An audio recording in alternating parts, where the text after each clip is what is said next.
This is Women Road Warriors with Shelley Johnson and Kathy Tuccaro. If you drive long haul, short haul, or heavy haul, they're here to empower and inspire women in the trades on tncradio.live. So gear down, sit back, and enjoy. Welcome to Women Road Warriors with Shelley Johnson and Kathy Tuccaro. We're a show designed to inspire and empower women in trucking, in the trades, and everywhere, with informative guests, experts, celebrities, and people who are champions for women. I'm Shelley, and I'm Kathy. Every topic can be discussed on our rig, and we want women to be the very best they can be. We like to interview people who offer guidance to women on topics that can empower them. There are many trauma survivors, and it's not always talked about, but there is hope to overcoming trauma. Sandra Cooze maintains that trauma is not a life sentence. That's a bold statement she makes as a trauma survivor herself. She's an intuitive trauma release and self-empowerment coach, Reiki master and teacher, published author, and certified traumatic incident reduction facilitator. She wrote the book Journey to Yourself: How to Heal from Trauma.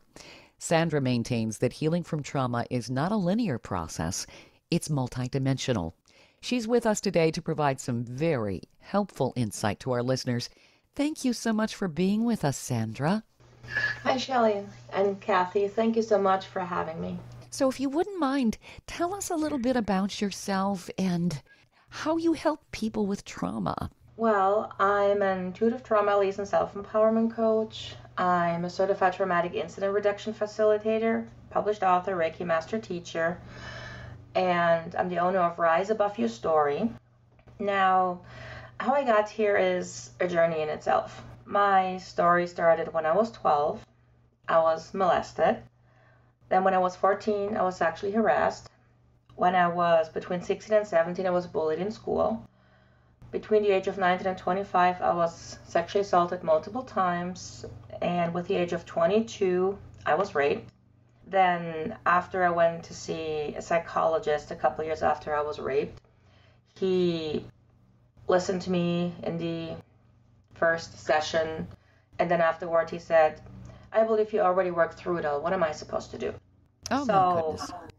Yes, I basically hit rock bottom that day, because I knew I needed help, and modern medicine failed me. So I had to make a choice to either pull myself out of that hole by myself or stay down there and wither away.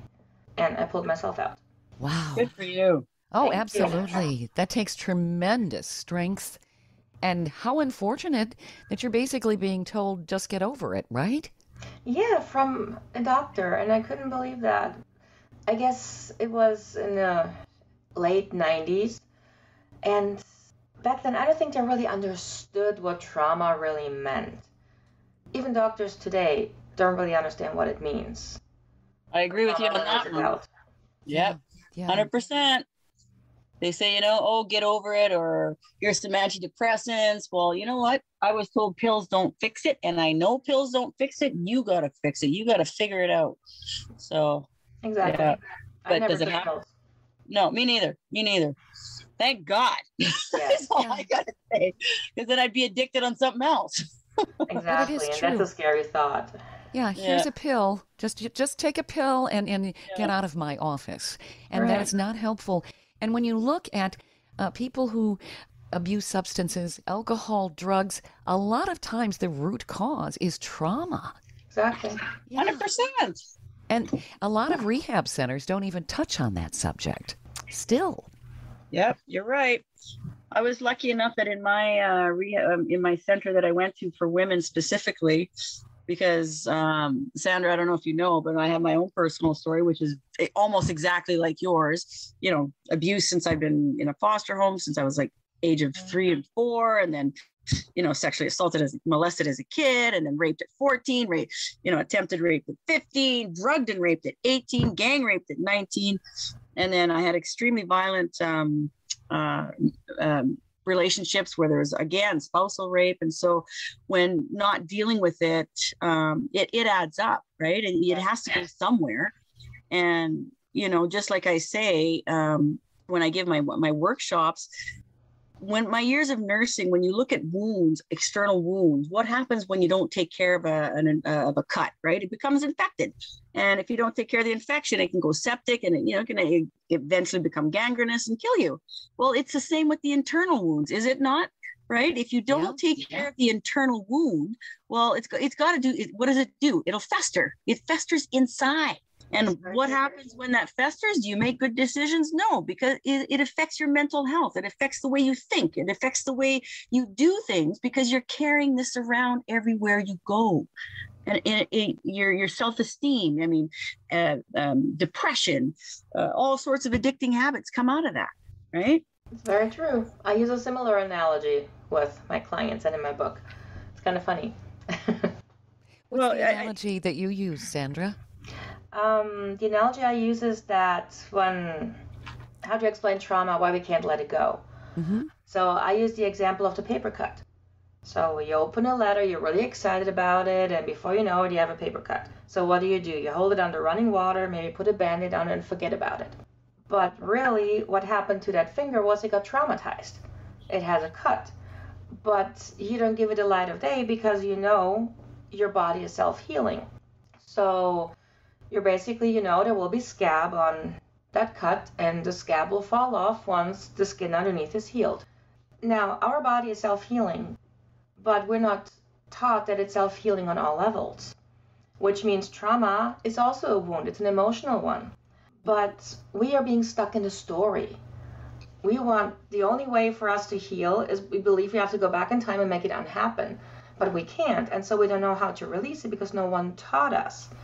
And with being stuck in a story, it's the same as if you would rip up the scab from the paper cut over and over again, and it has to continue bleeding.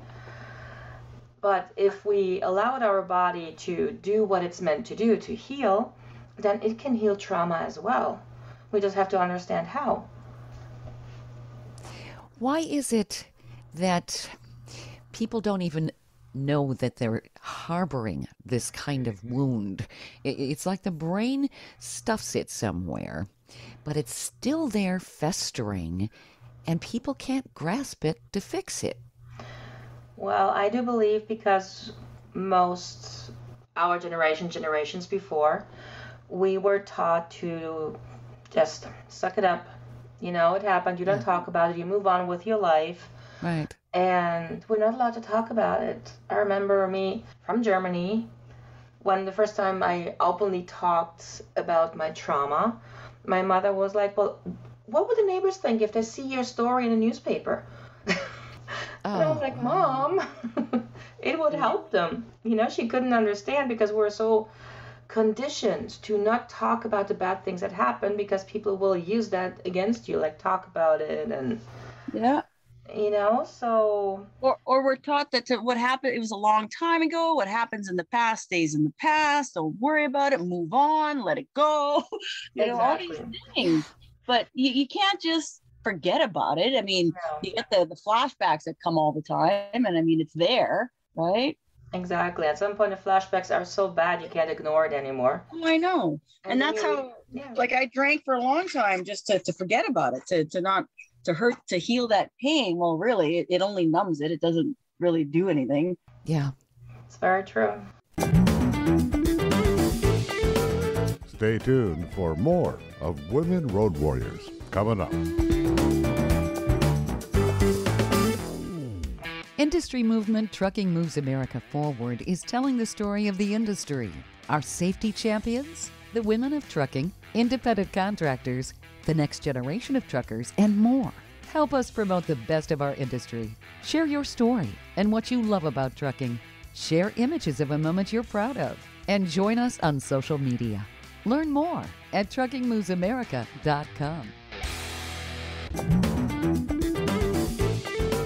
Welcome back to Women Road Warriors with Shelley Johnson and Kathy Tuccaro. So, Sandra, how did you figure out how to get over trauma and really release it? Well, it was actually, I got like little bits and pieces that were like little aha moments. So I'm very spiritual, and so I use spiritual practices in my healing practice as well, together with the regular trauma healing. And it started with a friend of mine. He was very spiritual, and he was visiting me one day, and he saw how miserable I was. And I remember this day so clearly. He was standing in my living room, hands on his hips, with a stern face. He said, "Get a quartz crystal already." I had no idea what he was talking about.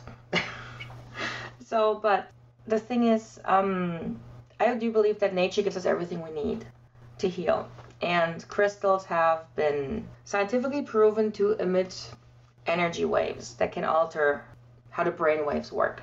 Let's not go too technical about this. So basically, I got a quartz crystal, took it to bed with me every night, held it in my hand, and after about 3 months, I felt like a completely different person. Wow.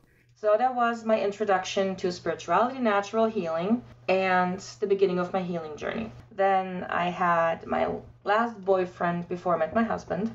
We were dating for 2 months, I guess, and I was in the habit of sabotaging every relationship I had because of the trauma, but I didn't realize that. So when we broke up, he actually gave me a big piece of the puzzle. He said he had just been in a relationship with a woman with mental issues, and he didn't want to have another one. It wasn't mean, it was just matter-of-factly. And looking back, I'm so grateful for him for saying that, because for the first time, I really looked at myself, looked at what I was doing in a relationship, how I was sabotaging it. It starts out great, and then it just all goes crazy, because I was calling friends all the time. I was always doubting them, that they were really faithful and things like that, and I just drove them away. Mm-hmm. And so then I was sitting down with me, and for the first time really looking at myself, and I said, well, I don't want to have another relationship until I'm the woman I want to be in a relationship. So, and I think that really was that point where I learned to release trauma, we have to go within. We may not like what we see. It may be terrifying what we see because we don't like it, but that's a huge part of the process, going within to release the trauma, to understand it. You were talking about sabotaging relationships. I think trauma victims quite often have either a real trust issue, which is understandable, or they actually seek out people unconsciously, not realizing it, who are a lot like the abusers they've encountered. Yes, that's very true, because they're in the same vibrational energy, let's put it this way. They have the same attachments, and the more you heal, the more you attract other people in your life, because you're no longer that person, you don't have that baggage anymore. Kathy, would you say that you attracted people that were similar to some of the abusers you encountered, or? Well, I was drinking, and do you make good decisions when you're drinking? So. No, Not really. So, I mean, I got no. I mean, oh my God. The second one, I went from bad to worse. I got rid of the one, and I was drinking the whole time. And when I finally got rid of him, I mean, I went from, what does they say? From the boiling pot into the fire. I went from bad to worse. And it took me, just like you said, but for me, I couldn't do it alone. I had so much internal, it was so heavy for me that I had to go. I found a faith-based Christian program for women where you live there for an entire year, and you get paid $262 a month. That's all you live off. But you have your own room, you have a roof over your head, a safe place to go. You had recovery Monday to Friday from 9 to 4. We had Bible study every morning so we can get grounded. And then we learned about boundaries. I had to ask my counselor at 40 years old, what does that mean? I had zero concept that I could say no. I was such a doormat trying to please everybody because I was so desperate for love and so neglected and abandoned and abused. And, you want to do everything. Oh, you want me to be this way? Okay, I'll be this way. And I'm sure there's women out there who can relate to that. You become a chameleon for the person in front of you, right? I can. Mm-hmm. I had to unlearn all that. So I had to learn about codependency. I didn't know what that was either. I had to take a whole class on that. I had to learn about anger management because I laughed at the instructor. I said, I'm not angry. I'm the nicest person on the planet, right? There's no way. I don't need that class. And she said, just because you said that, you're taking the class.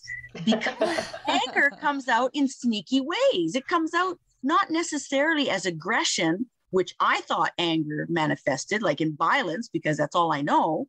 But no, it comes out in depression. It comes out in eating habits or drinking habits or a whole bunch of, self-esteem issues.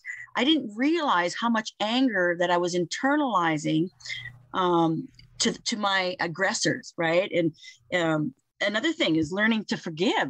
Not so much the others that did things to me, but learning to forgive myself and living with myself in peace and in love, and learning how worthy I am, that I'm not worthless like they thought, that I've been told my entire life. Like it really, really was unlearning every single thing that was put in my brain until I was 40. And then I had to relearn who Kathy was. But the hardest part was accepting how freaking awesome I am. Right. And I'm not saying that in an egotistical way. I'm just saying for ladies out there who've experienced trauma, to see your qualities first, right? That we have such beautiful souls, and we're such giving, and to not base our opinions of ourselves on what other people think, right?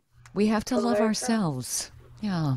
Does trauma kind of rob us of the ability to love ourselves because we're angry with ourselves for maybe allowing it to happen? Well, first of all, anger is basically a mask for pain.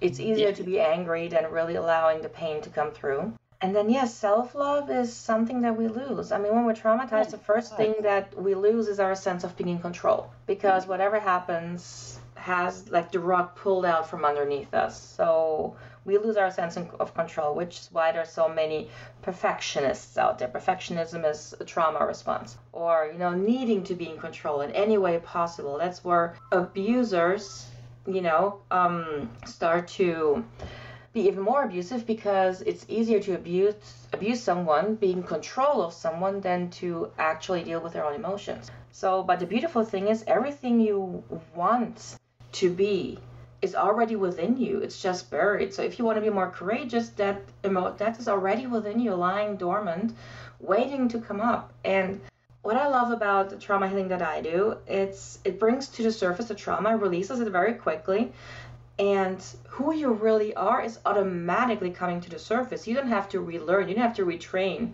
You will become happier with every session. You'll become freer and more outgoing, more courageous, and you just start to love yourself on such a deep level. And once you reach that point, no one can ever take this from you, because you've gone through hell and back to heal, and no one will be able to re-traumatize you. It's impossible, because your strength that you find in the process of healing, that's forever. Isn't that the truth? My God. Yeah. I dare you. Well, number one, you don't tolerate it. You see the red flags for what they are. You see when it's coming, because you've been there, you know, and you've been so hurt that now you're more guarded. And man, I pay attention. Like when I'm with a man or going on a date or something like that, holy smokes, the hackles, not in an aggressive way, but I'm just really watching for the small cues. Mm-hmm. And will anyone ever re-traumatize me? No, unless, no. So, Sandra, how does intuitive trauma release work? Well, that's a good question. How can I explain that very easily? It's being very intuitive, which means a lot of times I know exactly what my clients need to hear to have this aha moment that helps them shift. Mm-hmm. It's like a connection that I have with them, and it's like almost like a dance. So they're saying something, I pick up on what they're saying, and I translate what they're telling me into something they can understand. And that makes sense to them, and they release that trauma because it's no longer needed, because they understand it. Do they know when they're doing this? Do they even know about the trauma? Yes. Okay. Yes, the women that I work with, the beautiful thing is they are ready. Okay. When you need to heal from trauma, you have to be ready for it. You have to say, okay, I've had enough. I want this gone. Okay. This has been in my life long enough. I have so much life to live. I don't want this trauma anymore. These are the women that I work with because they are ready, and they will do whatever necessary to release that trauma. No matter how difficult it is, they will move through it, and they do amazing. Now, when you go to a psychologist or a therapist, a lot of times you're not sure, am I ready for this? I know I have to, I know I need to. But when you're really ready and you immerse yourself, that's a whole new level of trauma healing.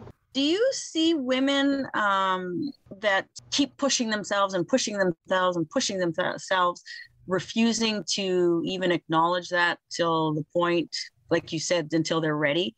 But when do they realize they're ready, right? I find that in my own personal experience, and I speak with thousands of women on this whole issue, that there has to be a turning point where finally you say, I can't deal with this anymore. I can't live with this inside. Something's got to go. Do you find that with the women that you work with, the people that your clients, that there's something in their life that occurs that, okay, this is enough, right? Yes. And this is when. Yes, most of them get so immensely triggered that everything comes rushing to the surface and they get overwhelmed and they say, okay, I need help. And with being intuitive, being spiritual, when those women start looking for trauma healing and they're meant to work with me, they're guided to me.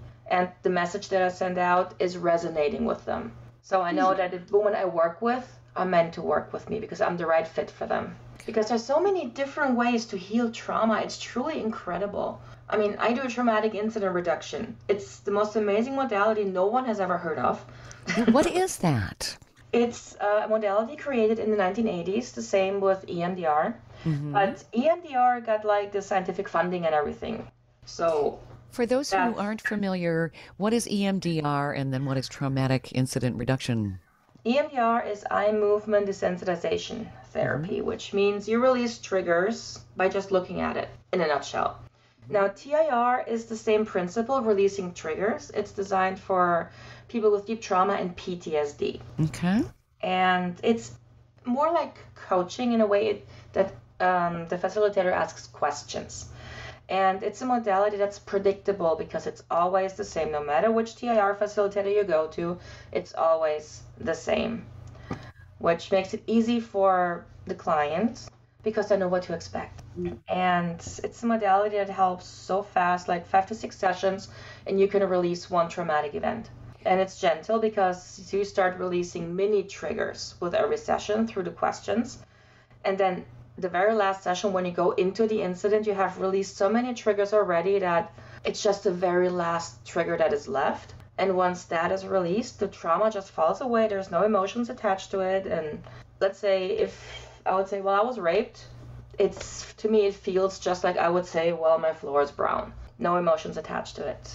So you're really liberating yourself. It's not you. Like in therapy, you're often taught how to live with the trauma so that it doesn't affect your life anymore. But with TIR, we clear the trauma. It's not there anymore. It's gone. And this is a whole new level of trauma healing. For the longest time, I called myself a trauma survivor. Then I called myself a thriver. And I was like, I'm not even a trauma thriver anymore. I used to be traumatized. I'm not. There's no trauma left. So there's really no new level to explain where I am because I used to be a trauma survivor. I did the EMDR like you were talking about. When I was in 2012, it was the psychologist came into our women's center to do a trial, see if it would work. And I was one of the only ones that actually wanted to try it. The other women, I don't know, they were too afraid or didn't want to visualize, I don't know. But for me, that was my saving grace, was that EMDR. The counselor was asking me, when did you first start to feel so unworthy? And immediately I go back to the memories of being molested in a foster home, like 3 and 4. And she started asking me, well, when have you ever felt worthy? And I was about to say never. And in that moment, I had a flood, and I mean a flood, like a tidal wave of images, of memories that have been with me my entire life, but I hadn't really acknowledged. And they were all the moments, my spiritual moments, all the moments where God had intervened when I was trying to commit suicide. I don't know how many times. And, there's always something that stopped it, or the multiple times that my spirituality has come to me and saved me. And then I realized in that second, I'm like, oh my God, God thinks I'm worthy. So if God thinks I'm worthy, who cares what man thinks? Like something shifted in my mind that it didn't matter what men thought anymore, because clearly I should be dead, but I'm not. And clearly these images brought me to a recognition that I'm worthy in the eyes of God, and that's all that matters. And ever since that moment in 2012, I have been fine. I haven't I don't care about opinions. I mean, I was married for 8 years, and I would ask what my husband at the time thought, but did I base my decisions on his opinion? No, there was a big shift mentally. And it has been my saving grace, that one moment in EMDR. And if anybody out there, these are tools, are they not, Sandra, right? Yes. What you do and what works for one doesn't necessarily work for another. That's why there's so many resources out there so that you can find the tool that's right for you. Exactly. Stay tuned for more of Women Road Warriors coming up.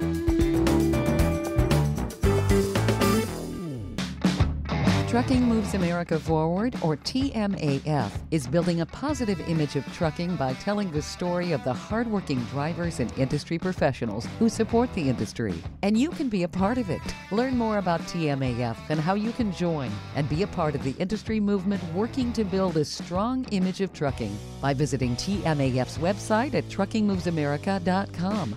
You can also follow us on Facebook, Twitter, Instagram, and our latest channel, TikTok. Welcome back to Women Road Warriors with Shelley Johnson and Kathy Tuccaro. Would you say it's really important for people to understand their trauma? I think that there may be a lot of people out there who don't even realize that they've had trauma. Many times, I think that our society does have a tendency to kind of downplay emotional trauma. And emotional abuse, which is devastating when you're a child. The messages you get. Do you think that really needs to be explored more to get over trauma and finally release that luggage? I mean, it's a terrible shroud people carry. Yeah, it is. A lot of times we don't realize that we're being traumatized because it was so insignificant. It could be something your parents said, like a bad grade in school, not good enough, or I know my parents always said self-pride stinks, so I wasn't allowed to be proud of myself because that was a bad thing, but I could be proud of everyone else, and this was something that really stuck with me for a long time, took a lot for me to get over, to release. Yeah. Being proud of what I do, being proud of what I've accomplished, and really feeling that because it felt so icky, but this is trauma, but a little bit. So what we are being taught to believe, that I always say anything that we were told to believe that dims our light is trauma. Good point. No matter how big or small. Yeah. And a lot of times it's a limiting belief. So, for example, when I do TIR, we do that for deep trauma, like very intense trauma. And the coaching that I do, the intuitive coaching, is the limiting beliefs, the self-sabotaging behavior, what we brought up to believe about ourselves, and we release that through coaching, through challenging my clients to step out of their comfort zone, so they can prove to themselves that this is not true, this is not who they are. And there's so many different layers. That's why I say trauma healing is multidimensional.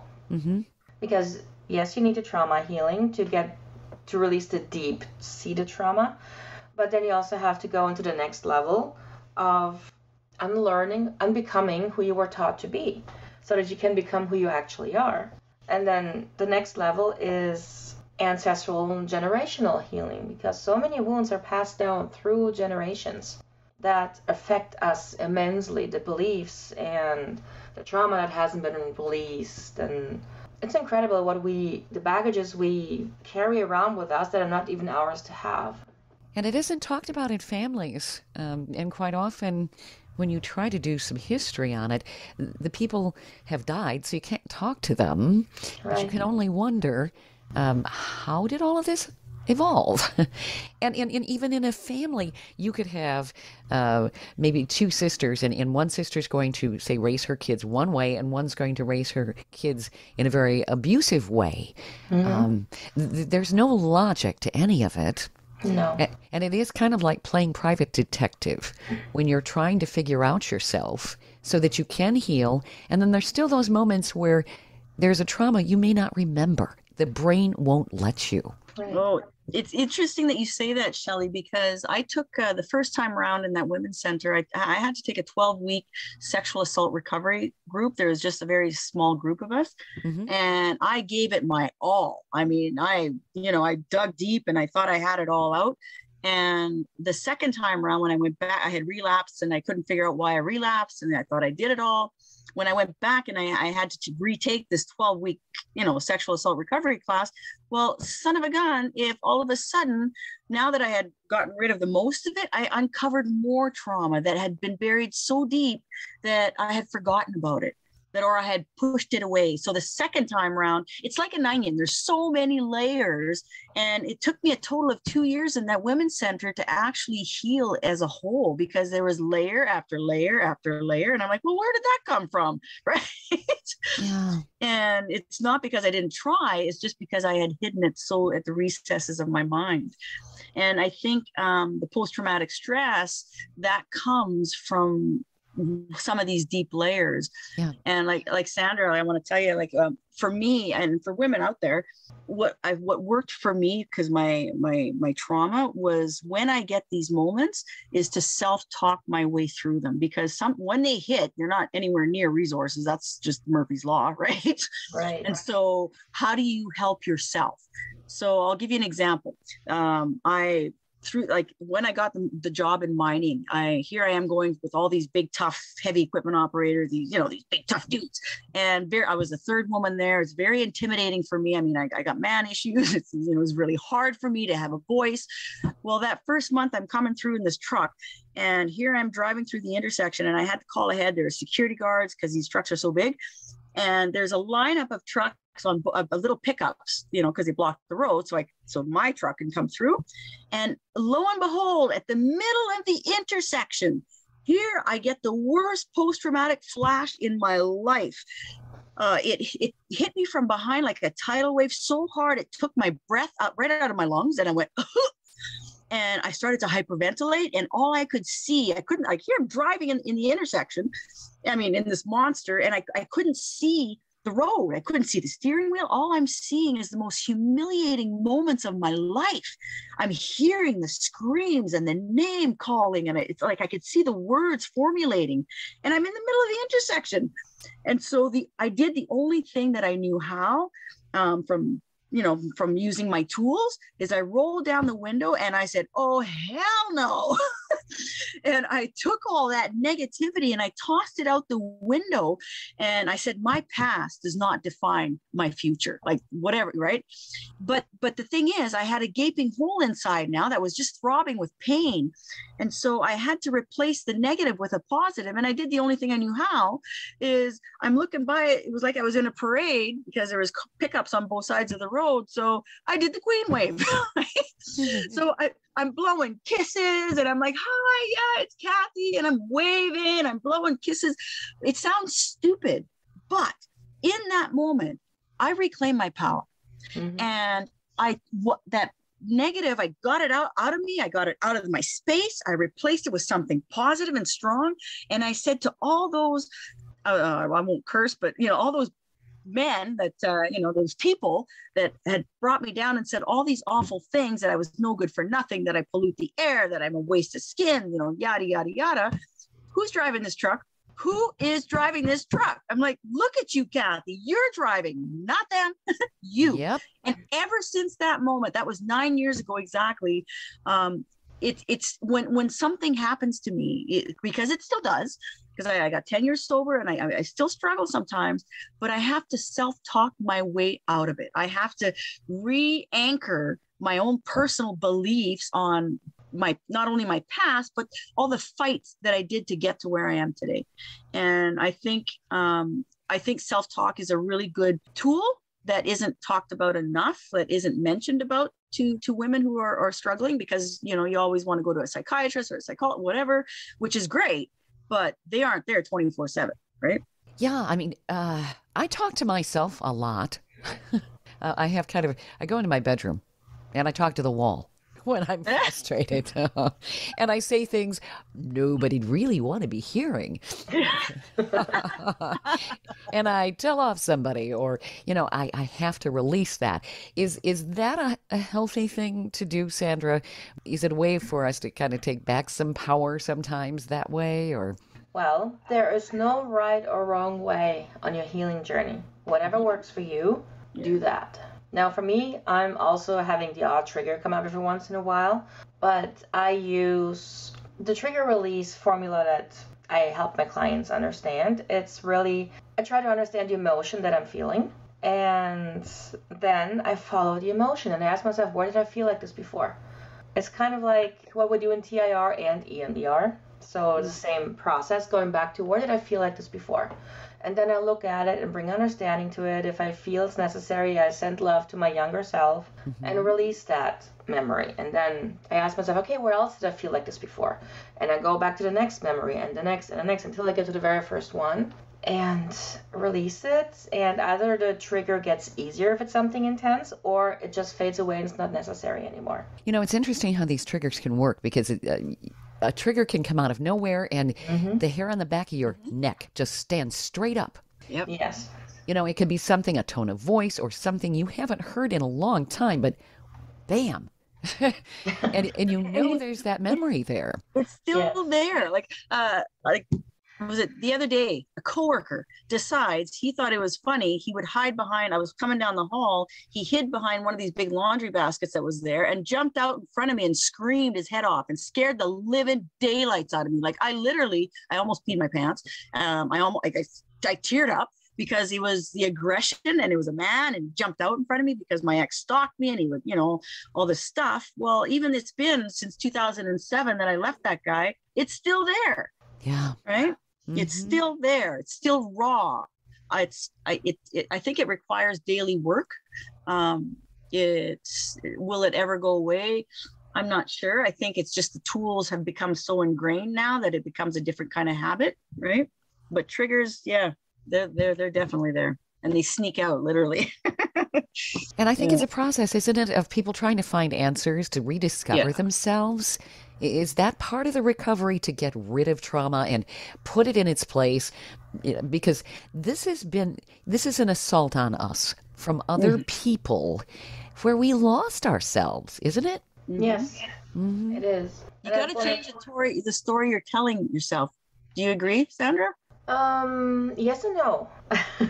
Since I do specific trigger release, making sure triggers don't come back, I know that once a trigger is gone, the real us is coming to the surface on its own. So we change in front of our own eyes simply by releasing the triggers. But yes, self-talk is very important because it helps us keep our spirits light and not going into the rabbit hole again. Yeah. Because your mind will always believe everything you tell it, right? If you tell yourself that, oh, it's all my fault, maybe I dressed wrong, maybe I did something wrong, or I'm no good, your mind believes that. But if you feed it faith, if you feed it truth, if you feed it with love, you're going to automatically uplift yourself. Very true. Because trauma victims tend to blame themselves. Yes, because that's the only thing that makes sense. Yeah. Because when you think about it, if you are attacked, again, we come back to the control thing. You lose your sense of being in control. So why would anyone do this to us? When we're being traumatized like this, we believe that humanity is good. We would never expect that anything like this could ever happen to us. So the only thing that makes sense for a trauma survivor or in the victim stage is that it was our fault. But on the other hand, when I was raped, I wore sweatpants and a baggy t-shirt. So not very sexy at all. And still it happened. But I slept over at a friend's house who I knew for a long time and trusted. So was it still my fault? Or was it because we were drinking and he just thought he could? So there's this fine line, like punishing, myself, until I came to the point where I said, no, it wasn't my fault. But that takes a lot of courage to look at it and say, nope, it wasn't my fault. Stay tuned for more of Women Road Warriors coming up. Industry movement Trucking Moves America Forward is telling the story of the industry, our safety champions, the women of trucking, independent contractors, the next generation of truckers, and more. Help us promote the best of our industry. Share your story and what you love about trucking. Share images of a moment you're proud of. And join us on social media. Learn more at truckingmovesamerica.com.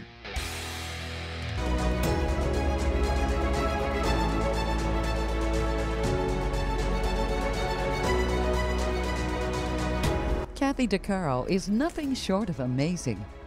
She not only drives the world's biggest truck as a heavy equipment operator in northern Alberta, Canada. She's an international motivational speaker and the author of Dream Big, an autobiography about overcoming a lifetime of trauma and abuse that led to dreams of success. Kathy inspires people the world over to change their lives and improve their self-worth. Her book will change your life. She's passionate about personal growth and believes anyone can change their circumstances and overcome their obstacles if they believe in themselves. Her life will amaze you and seriously inspire you. Be sure to order a copy of her book, Dream Big, on Amazon.com.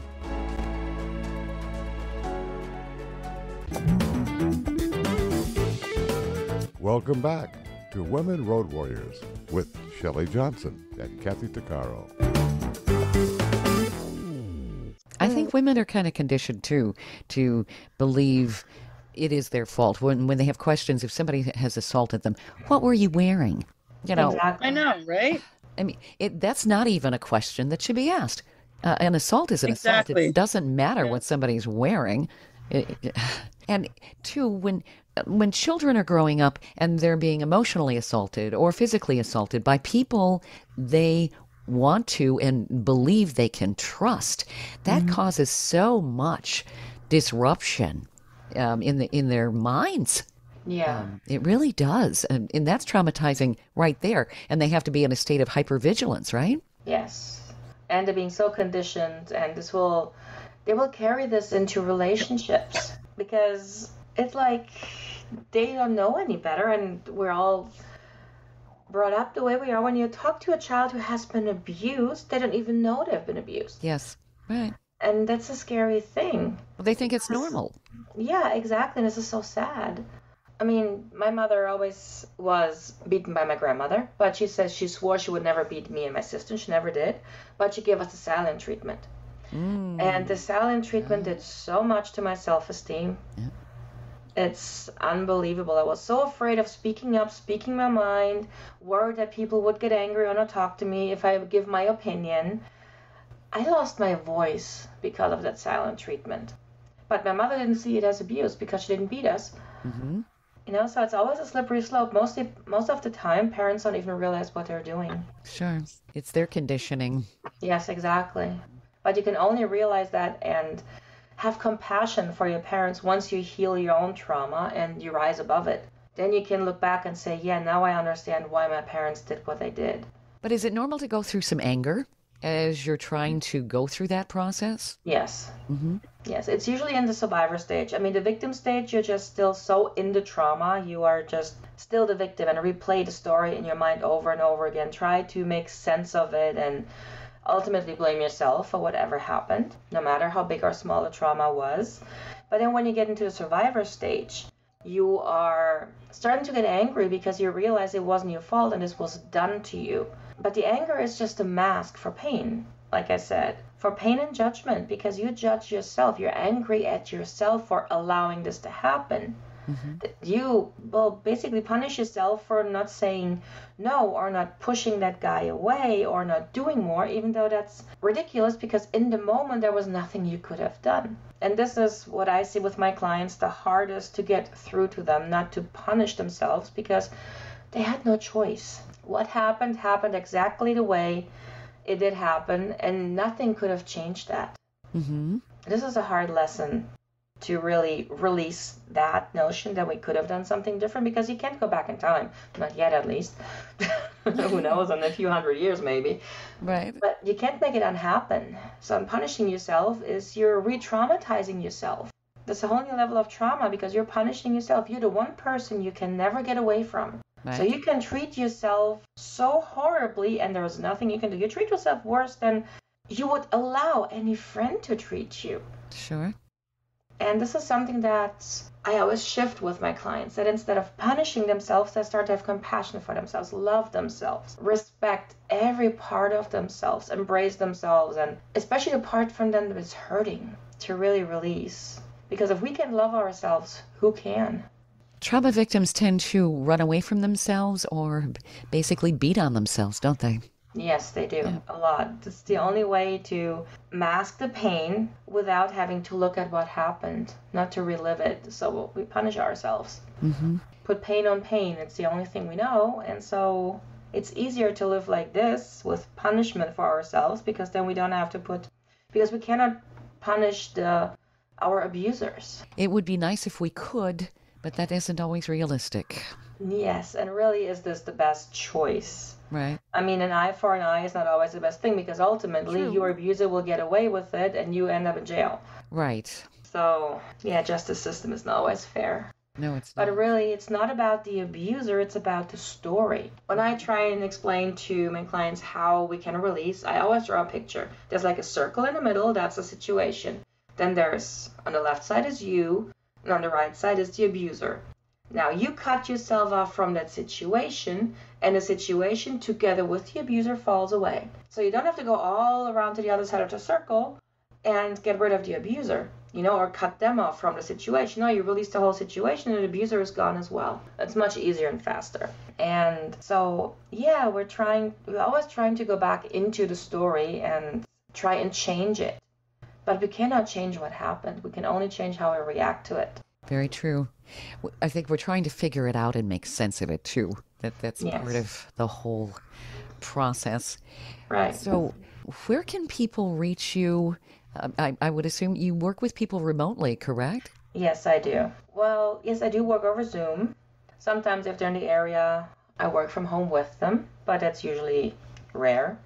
I enjoy Zoom for the main reason is that my clients don't have to leave their safe space. Can be at home, and then after the session process it, they don't have to drive and then go over it in their mind, and it's much safer, much more relaxing, much more peaceful. And this way I can work with people all over the world, and I love it. Where people can reach me is through my website, riseaboveyourstory.com. I'm, of course, on Facebook under Rise Above Your Story. I'm on LinkedIn under Sandra Cooze. Instagram, not so much. I still haven't figured that one out. But I would love to connect with people, and if anyone is interested in my book, it's available on Amazon and on Barnes & Noble. And I'm always here for questions, chatting with people, and seeing how I can help. And how do you spell your last name, just in case people don't know? It's COOZE.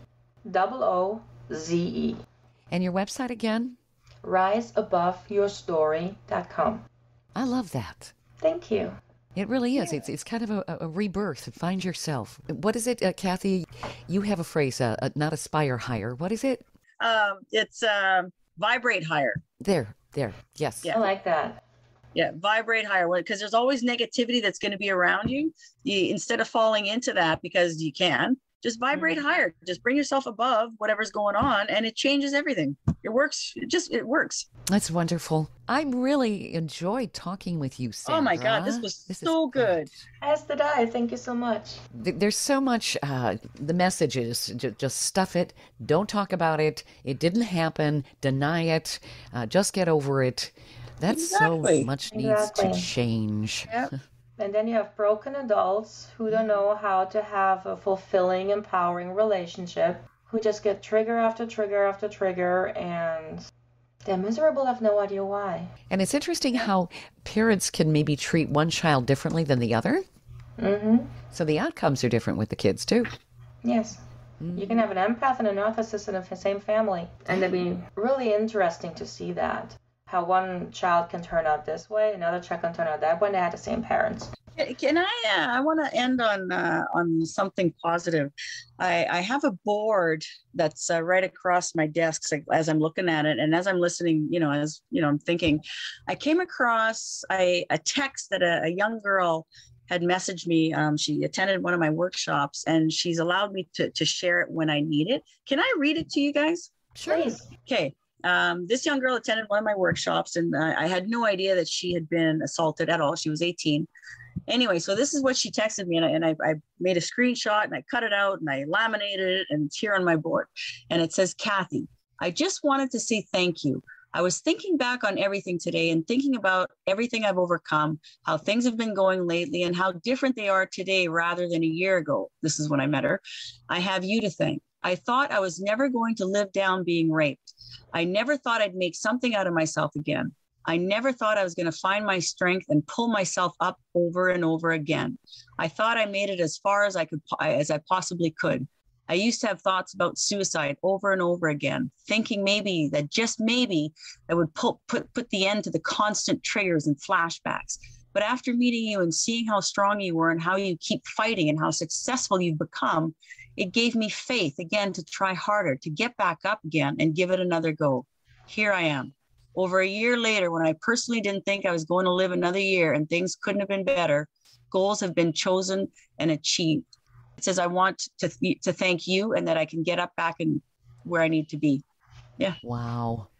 You know, and I have these things everywhere just to remind myself that, you know what, that what we do and what you do, Sandra, I don't know if you keep some of these, it's important because sometimes we think we're alone, but we're so not.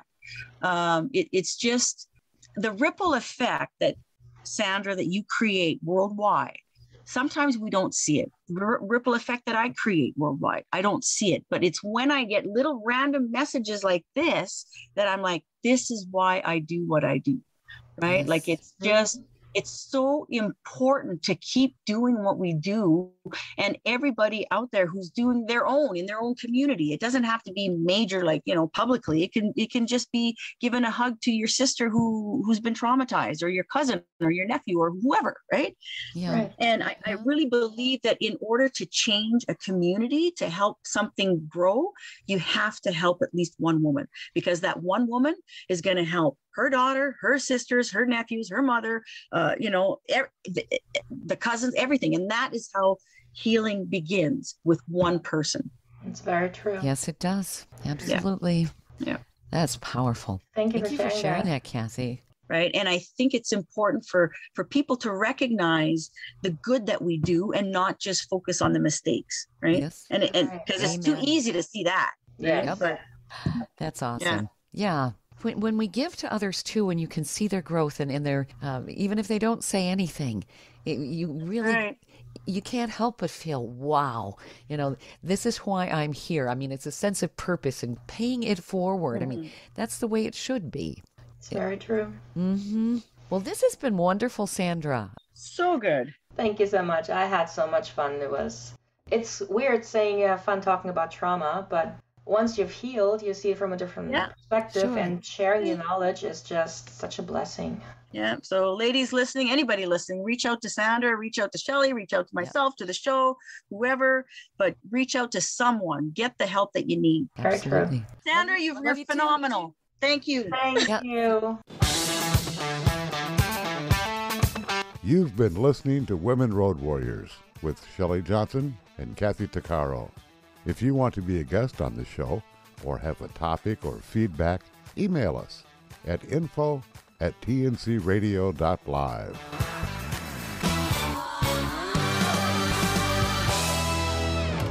Thank you for listening to another great interview on tncradio.live. All of the material you hear on tncradio.live, on our website, our broadcasts, or our podcasts are copyrighted. There can be no distribution without the express consent of tncradio.live and its partners. For inquiries, write us at info@tncradio.live.